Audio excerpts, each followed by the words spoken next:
Coming up on the October 2nd edition of Sports Extra, we bring you an update about the FBI's investigation into corruption in college basketball. The football team got rambling wrecked by Georgia Tech on Saturday. And we show you some students who are just horsing around. All that and so much more. Sports Extra starts right now.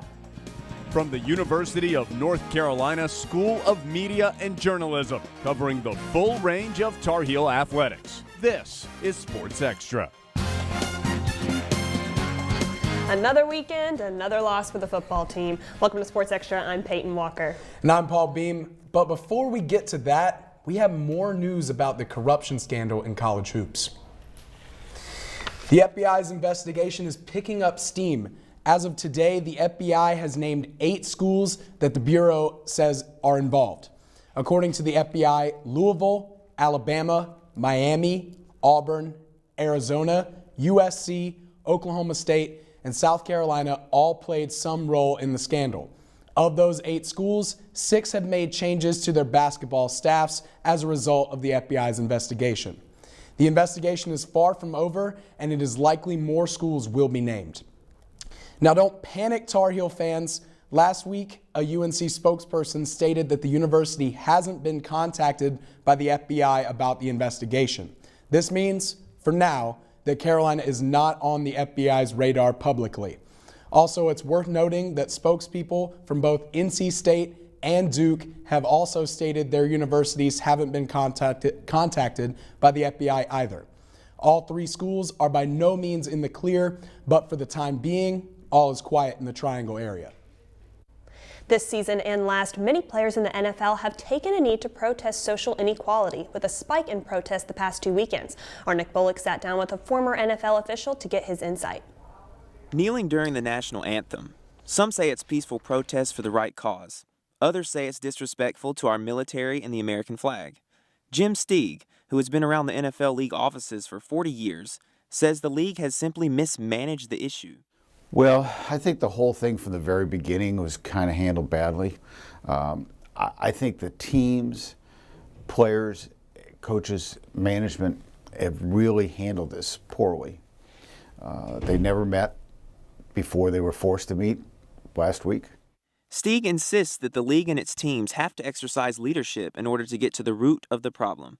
When Steig was with the San Diego Chargers, he found a good way to stay in communication with his players and their needs. You created that relationship and that communication internally that you can discuss these issues. Steig says the league's approach has been lacking. Some people in the league have literally had their head in the sand, not paying attention to it. This has made everybody stand up and say, we got a problem, we start looking at it, and we can't just give it lip service like they've kind of given in the last 18 months. Steig says it's unfortunate the protest looks like it's un-American and anti-flag, but he says he doesn't think it was anyone's intent. You have to be very careful when you do things, that you have to get your message out the right way, say what you want to accomplish and what has to be, and make sure that it doesn't get portrayed by other ways. Steig is retired now and lives in Chapel Hill. Many observers refer to him as the godfather of the modern-day Super Bowl, so he knows a little something about PR. In Chapel Hill, I'm Nick Bullock reporting. Steig is retired now and lives in Chapel Hill. Many observers refer to him as the godfather of modern-day Super Bowl, so I'd say he knows a little something about PR. Now moving on to the college gridiron, the Heels traveled to Atlanta this weekend in hopes of bouncing back after a tough loss to Duke. Carolina's defense, however, got exposed once again on Saturday. Tech's Taquan Marshall punched in the first touchdown of the game on this designed quarterback keeper late in the opening quarter. And the Heels' offense, well, there wasn't much to brag about there either. Watch here as Chaz Surratt forces a throw into triple coverage that gets picked off for his 2nd interception of the year. And then, on the very next play, Tech's Kervonte Benson bounces this run to the outside, breaks 2 tackles, and takes it all the way, boy, man, look at him, he's fast, all the way to the house for a 63-yard touchdown. And on their next drive, Marshall, primarily a rushing quarterback, tosses this pretty touchdown pass for one of his 5 completions on the day. Carolina loses 33-7 and falls to 1-4 on the year.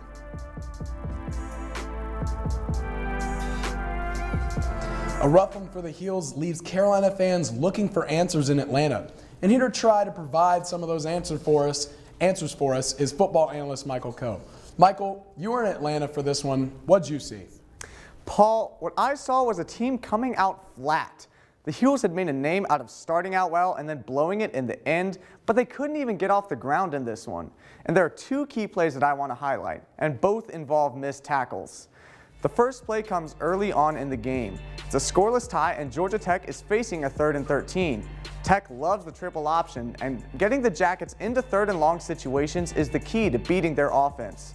But watch as quarterback Taquan Marshall coolly navigates a slew of would-be tacklers and scampers for a 20-yard gain. It was an early deflating play for the Heels defense and was all part of a massive 18-play, 90-yard touchdown drive for Georgia Tech. And of course, Tech basically put the Heels away with Kervontae Benson's 63-yard run, in which he seemingly bounces off all 11 Heels defenders. Carolina was down only 10 at the time, but Benson's touchdown effectively broke the back of a tired Heels defense. And if you did a double take when you saw Saturday's final score, I don't blame you. The Heels run and gun offense is the type that almost never gets held to a single score.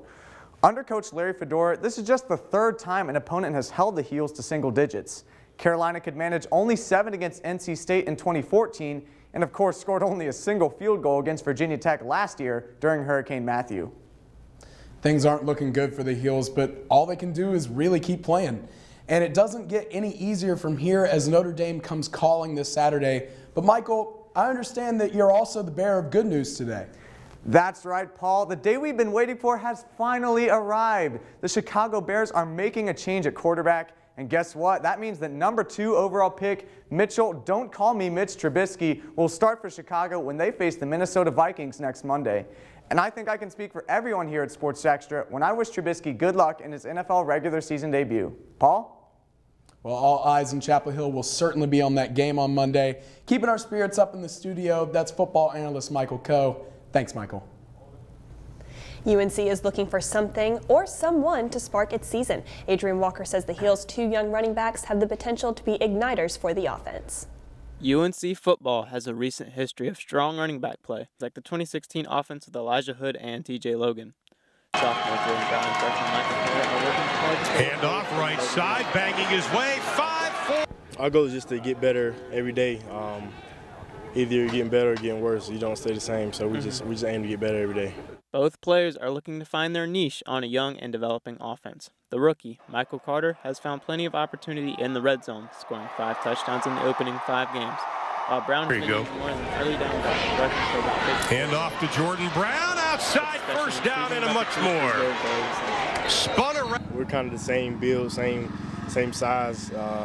We both have quickness and agility, and it's like when one goes in for the others, it's pretty much, I think it's like the same guy going in.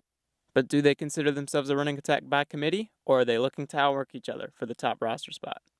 It's not in my nature, and it's not in his nature to just, sit back and try to, just accept the rule. We're always pushing each other. And at the end of the day, no matter what happens, we're better for it. This allows both running backs to set goals for themselves as they try to contribute to improvement every week. I want to be the best player I could possibly be, whether it's, just a great role player or, freshman All-American. With these kind of expectations, it's going to be interesting to watch these 2 running backs as the season progresses. I'm Adrian Walker, reporting. Brown and Carter could be the key to the Heels finding some measure of success in the upcoming games. From the gridiron to the pitch, the men's soccer team traveled to Cary to take on UNC Raleigh. NC State. I'm sorry. Carolina caught a break when the ref granted a penalty kick off this absolute flop by Allen Wynn. And then sophomore Cam Lindley smashed it into the right corner for the first goal of the match. It turned out to be the lone score as State tried to make a push late. But nothing was getting through Carolina's defense as the Heels held out for a 1-0 win to improve to 10-1. It was the 100th career win for coach Carlos Simwano. The men's team may have scraped by with a win this weekend, but the women's team absolutely dominated. The Heels started the game on fire with this goal from Alicia Russo, and they didn't cool off after that. Dorian Bailey got in on the action with this amazing follow-up shot into the bottom left corner, and while Bailey had 2 assists with her 1 goal on Saturday, the story of this game was Joanna Boyles, who continued to hit track with this crafty header. Boyles now has 6 goals on the season. The Heels were relentless in slaughtering the Orange, ending the day with 7 goals. UNC improved to 8-2 overall and remain undefeated in conference play. The women's soccer team is on an impressive run, and Dorian Bailey has been a big part of that. Jonah Lossie gives us a look at one of the Carolina's stars. So far this season, Dorian Bailey has not 1, not 2, but 3 game-winning goals, and they came in consecutive matches. So it's fair to say that Bailey has ice in her veins. I guess I don't really get intimidated in like a big game. It's kind of like where I thrive, I guess. The junior midfielder leads the team with 6 assists and is tied with Joanna Boyles for a team-high 6 goals. And technically, she's done it all off the bench. Honestly, she is a starter. I mean, the nature of the collegiate rules prevent us from sort of starting her, pulling her out to rest for a bit, and then having her finish up the game in Joe Boyles' spot. This kind of success isn't new to Bailey. She was a key player even in her first year at UNC, starting 8 games before tearing her ACL. Until she got hurt, we were undefeated and ranked number 1 in the country. So Dorian is a wonderful soccer player, and we're starting to see her full recovery from her ACL injury her freshman year now. The 5th-ranked Tar Heels have now won 4 in a row, and Bailey has played a massive part in each of those games. I mean, I can't even say it's all my doing, especially in the Clemson game. I mean, Maddie's the one that hit the good shot off the crossbar. All I had to do was follow it up. Bailey is still adjusting to her new role, but she has proven to be one of the most important players on this team. And when the game is on the line, don't be surprised if it's her name being called. I'm Jonah Lossie, reporting. Bailey and the team are simply on fire right now, and they'll be back in action this Thursday at Miami. When Sports Extra returns, Carolina took a visit to Georgia Tech this weekend. Sound familiar? Deja vu? Pre-diabetes. But with more exercise and a change in diet, it can be reversed. I've tried exercising. It just makes me hungry for bacon. I love bacon, too. And who really likes to exercise? Not me. Me neither. Nobody. So we're good? What? Oh, you still have pre-diabetes. Big time.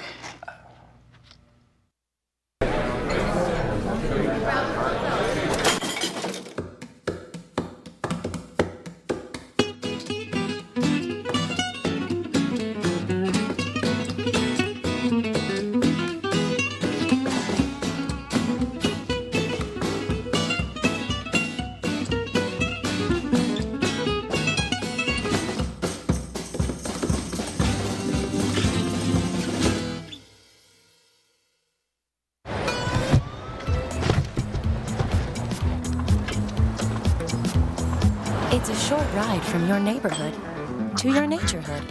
To find a neighborhood park or green space near you, visit discovertheforest.org. Places, everybody. Light check. 1, 2, 1, 2. Everything looks good on our end. And lights. Come alive with the forest. Visit discovertheforest.org to find a forest near you. Once there was a boy who did the same thing again and again. One day, he was told he had autism. He got help and slowly learned how to live with it better. Early intervention can make a lifetime of difference. Learn the signs at autismspeaks.org. Open up your books to page 360. Did you just look at your phone while you was in class? You played yourself. Talking about inspirational quotes. You gotta believe in yourself. Don't ever play yourself. The key is to make it, so make it. Louise, can you give me an example of an inspirational quote? Don't play yourself. The key is to make it. And who said that? I did. Now that's a major key alert. Learn the real major keys to getting to college at getschool.com.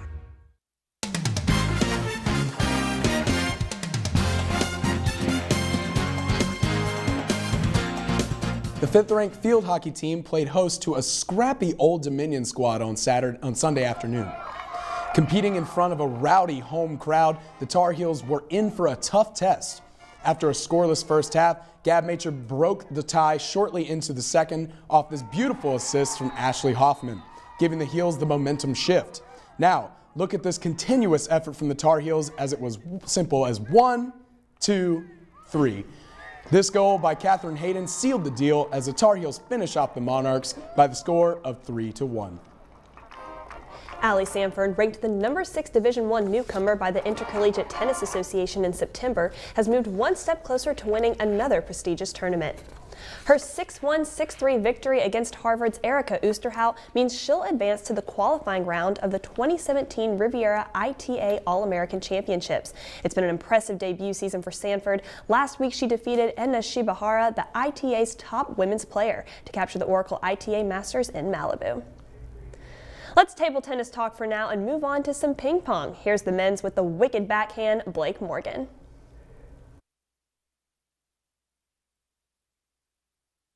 But the group is popular. We have the club team with 16 guys and 8 girls. And then we also have the recreational club. We have about 300 people who come and go intermittently throughout the year and come and play table tennis on a Monday or Thursday afternoon with us. The club team competes in tournaments against Duke, NC State, and other North Carolina schools. If the players do well enough, they get an opportunity to compete in the national championships. But these players don't practice 4 and 5 times a week just to qualify. They're here because of their passion for the game. To sophomore Jerry Liu, it's soothing. I usually kind of under a lot of pressure. So if I want to relax, I would just play table tennis with friends in order to help me relax from the pressure. A few players on the team are working toward the national level, but for the majority, table tennis is about being together and having fun. Girls team captain Willow Liu hopes that as the sport grows, the community at UNC will too. Want to make table tennis more accessible to players, especially girls on campus. So create a community, like table tennis community for them. Some members of that community will travel to the state tournament this month, and there's only one thing on everyone's mind. My goal is to beat Duke this October in this state tournament. Although a win against Duke won't make up for the loss in football, to members of this club, it'll come pretty close. I'm Blake Morgan reporting. The club has open play every Tuesday and Thursday at 5 in the bottom of the Union. I haven't gone yet just because I don't want to deflate too many egos. On Friday night, the volleyball team took a trip down to South Carolina to face the Clemson Tigers in an ACC showdown. UNC started out strong on the attacking side, winning the first set 25-15. But Clemson fought back in the second set with huge kills to even the match at 1-1. The Heels took back control, winning the third set. Here, Catherine Esterly rises up and lays down this hammer, LeBron James style. Esterly finished with 8 kills for the match. Up 2-1 in the fourth set, Sydney Fields tells the Clemson player, "Not in my house," as she blocks the shot for a Carolina point. On match point, freshman Serena Hull rises above the Clemson blockers and gets her 7th kill of the night to push UNC victory against Clemson. And on Sunday, the Heels look to continue their winning ways against Georgia Tech. They dropped the first set but were able to rebound in the second thanks to blocks like this from Natasha Berrios. Despite a season-high 9 aces, the Yellow Jackets were just too much for the Tar Heels in the third and fourth sets, including the last 3 points of the match. The Tar Heels fell to 5-7 on the season and will face Duke in Chapel Hill on Friday. And when Sports Extra returns, once a heel, always a heel. The baseball team had some familiar faces dropped by the Bosch this weekend for reasons other than baseball.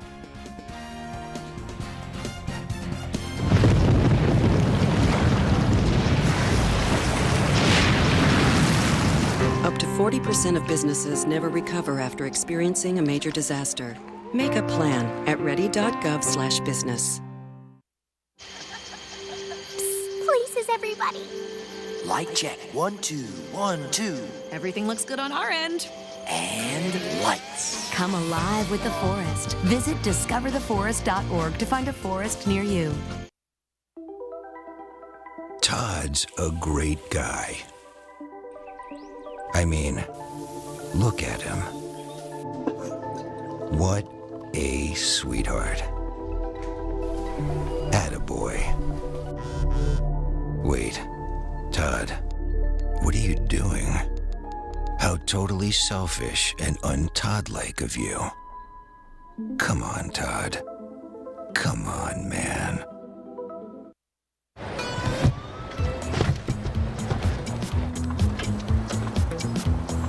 It's a short ride from your neighborhood to your naturehood. To find a neighborhood park or green space near you, visit discovertheforest.org. The color in my garden keeps the pink in my cheeks. I was very independent and thought I could take care of myself. I fell and I had to have Meals on Wheels. They're my savior. My name is Lola Silvestri. America, let's do lunch. Drop off a hot meal and say hello. Volunteer by donating your lunch break at americaletsdolunch.org.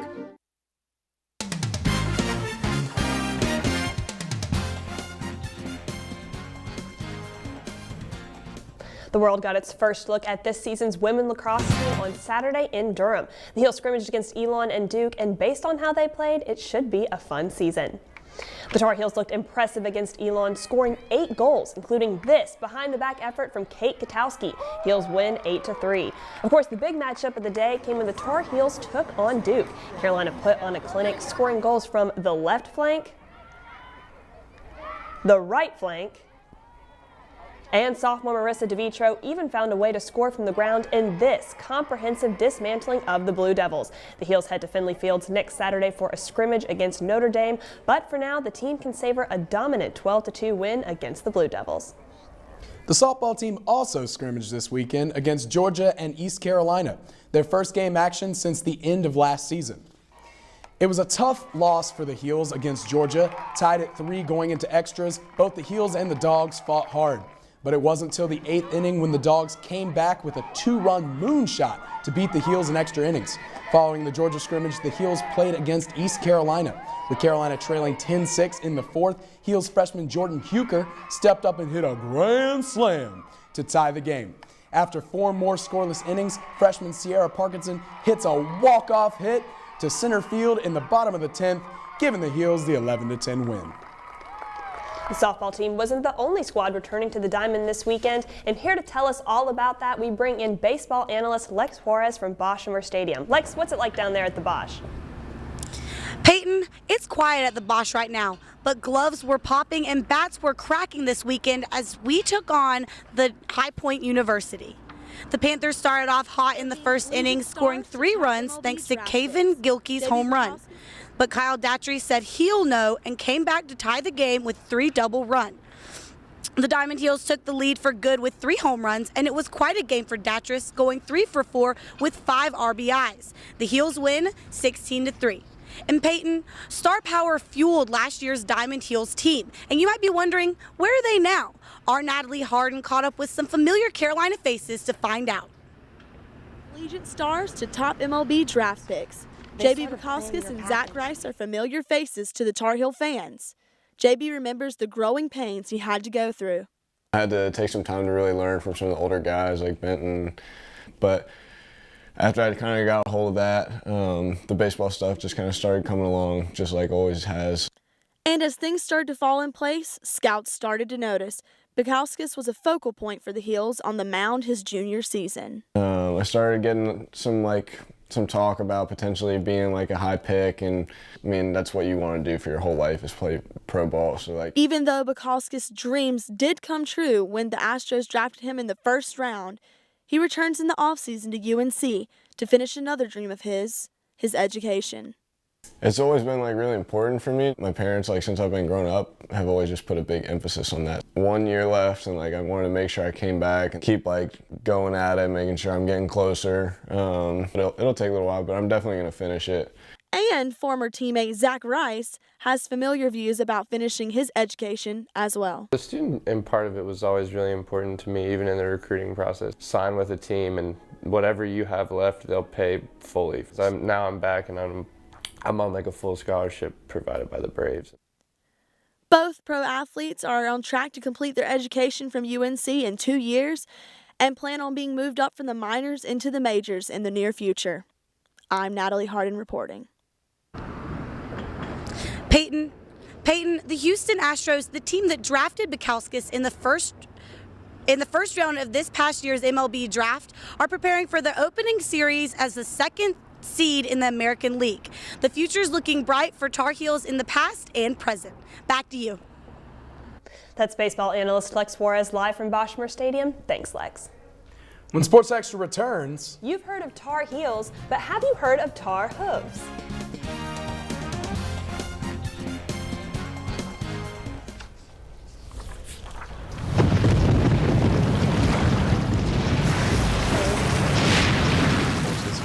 Up to 40% of businesses never recover after experiencing a major disaster.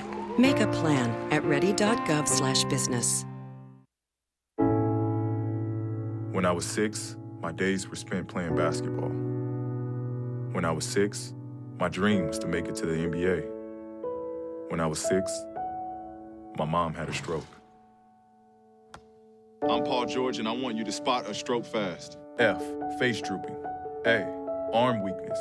S, speech difficulty. T, time to call 911. Protect the ones you love. Spot a stroke fast.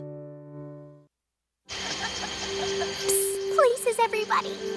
Light check. 1, 2, 1, 2. Everything looks good on our end. And lights. Come alive with the forest. Visit discovertheforest.org to find a forest near you. Look at you. You're at the top of your game. You're unstoppable. Nothing can throw you off track. Wait, is that your car? Uh-oh. Yeah, I saw that coming. That will throw you off track. You're looking at around 10 grand in fines, legal fees, and increased insurance rates. Let's try this again. Smart move. Because buzz driving is drunk driving.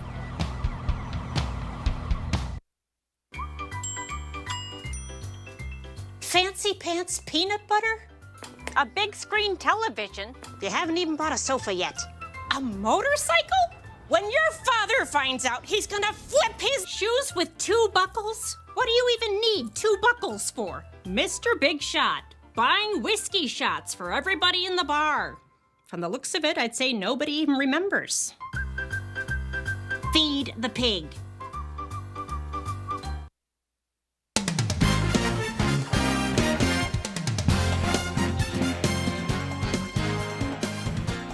Peyton, which sport combines precision, poise, and nerves of steel? Well, Colleen Brown says look no further than the club equestrian team. The club equestrian team is in a class of its own at UNC. It requires a lot of trust too, to trust in a 1,000-pound animal to not kill you essentially. Danger is present, but you can clearly see the rider's skill. I think that's the most special thing about this sport is getting to have that connection with the animal and doing something that can be so intimidating, such as jumping, big obstacles.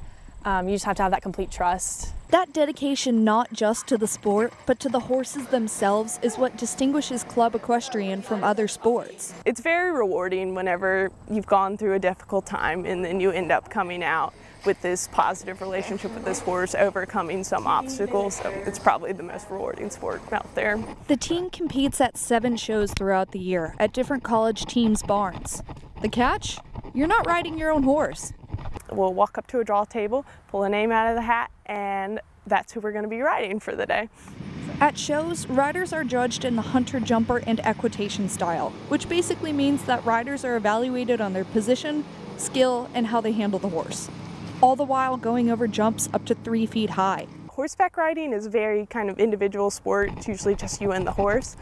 So to make it a team event, that's pretty special because we're all relying on each other to give our absolute best and kind of push ourselves to help the team succeed overall. Horses and riders. It's truly a winning combination. In Hillsboro, I'm Colleen Brown reporting. Wow, it looks like a lot of fun. Have you ever ridden a horse, Peyton? I actually haven't. I'm kind of allergic to horses, so it kind of stinks. And it's even more unfortunate because I actually love going on historical tours, you know, through colonial towns, and they're all in a horse and carriage, so it kind of makes it hard, and I always sneeze a lot. So but that looks like fun, though. I wish I could. That's unfortunate. Yeah. All right, well, that does it for us here at Sports Extra. Thanks for watching. Have a good night.